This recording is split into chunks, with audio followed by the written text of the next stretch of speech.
بسم اللہ الرحمن الرحیم۔ السلام علیکم ناظرین ویڈیو کا باقاعدہ آغاز کرنے سے پہلے ان گنت درود و سلام نبی رحمت حضرت محمد صلی اللہ علیہ وآلہ وسلم پر، آپ کی آل پر، آپ کی اولاد پر، آپ کے اصحاب پر اور آپ کی ازواج پر۔ پیارے ناظرین، ہمارا آج کا ویڈیو نہایت اہم مسئلے کے اوپر ہے اور وہ مسئلہ ہے زکوٰۃ حص کا مسئلہ۔ آج کل مردوں میں، نوجوان لڑکوں میں یہ مسئلہ بہت زیادہ پایا جاتا ہے اور اس کی وجہ سے وہ بہت پریشان بھی رہتے ہیں۔ زکوٰۃ حص کس کو کہتے ہیں ناظرین؟ کہ انتشار کا زیادہ آنا، بلا وجہ ہی جو ہے انتشار آ جانا، اور انتشار آنے کے بعد جو ہے وہ منی کا اخراج ہو جانا، رطوبتوں کا اخراج ہوتے رہنا، اس کو کہتے ہیں زکوٰۃ حص۔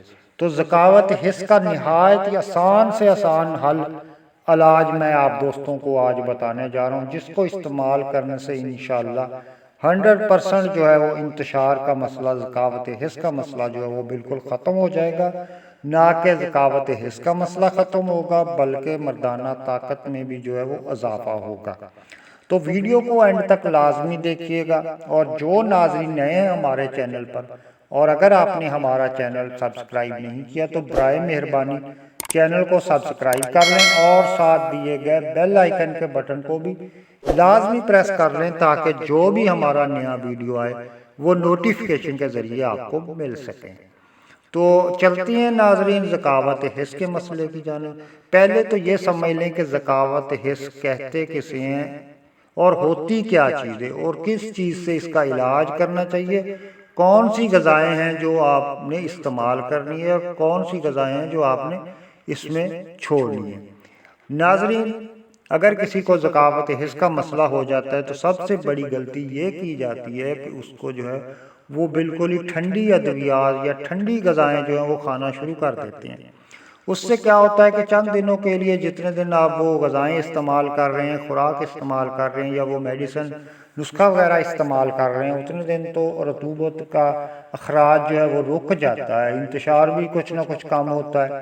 لیکن جو ہی آپ لوگ جو ہے وہ ادویات کھانا بند کر دیتے ہیں تو پھر چند دنوں کے بعد انتشار بھی اسی طرح، زکوٰۃ حص پھر بڑھ جاتی ہے اور رطوبتوں کا اخراج بھی اسی طرح ہونا شروع ہو جاتا ہے۔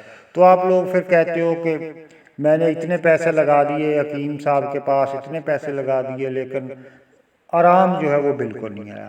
اس کا پیارے ناظرین طریقہ کار ہی غلط ہے۔ اگر زکوٰۃ حص کا مسئلہ ہے تو وہ ہوتا ہے ٹھنڈک کی وجہ سے، اعصابی تحریک میں جو ہے وہ زکوٰۃ حص، رطوبتوں کا اخراج جو ہے اعصابی تحریک میں ہوتا ہے۔ اگر عضلاتی تحریک ہوگی تو اخراج ہوگا لیکن تھوڑا تھوڑا ہوگا، کم ہوگا۔ جب رطوبتیں وافر مقدار میں خارج ہوگی، زکوٰۃ حص بڑی ہوئی ہوگی، تو وہ اعصابی تحریک میں یہ مسئلہ ہوتا ہے۔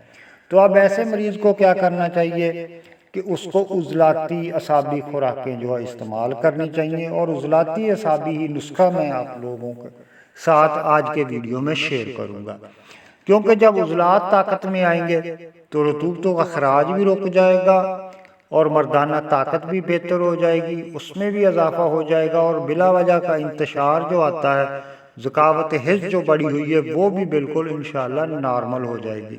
تو آپ نے کیا کرنا ہے، گرم چیزوں سے جو ہے وہ بالکل پرہیز کرنا ہے، زیادہ گرم ادویات چیزیں آپ نے استعمال نہیں کرنی، صرف عضلاتی خوراک آپ نے استعمال کرنی ہے۔ اس میں آپ نے نسخہ پہلے تو آپ لوگ نوٹ فرما لیں۔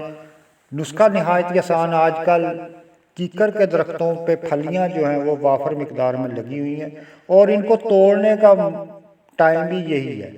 اگر کچھ لوگ گاؤں میں رہتے ہیں تو آپ لوگ ابھی تازہ توڑ کے ان کو گھر میں سکھا لیں، اگر کوئی شہروں میں ہے تو وہ نہیں یہ توڑ سکتے خود جا کر، تو وہ پنسار سٹور سے کیکر کی پھلیاں لے لیں۔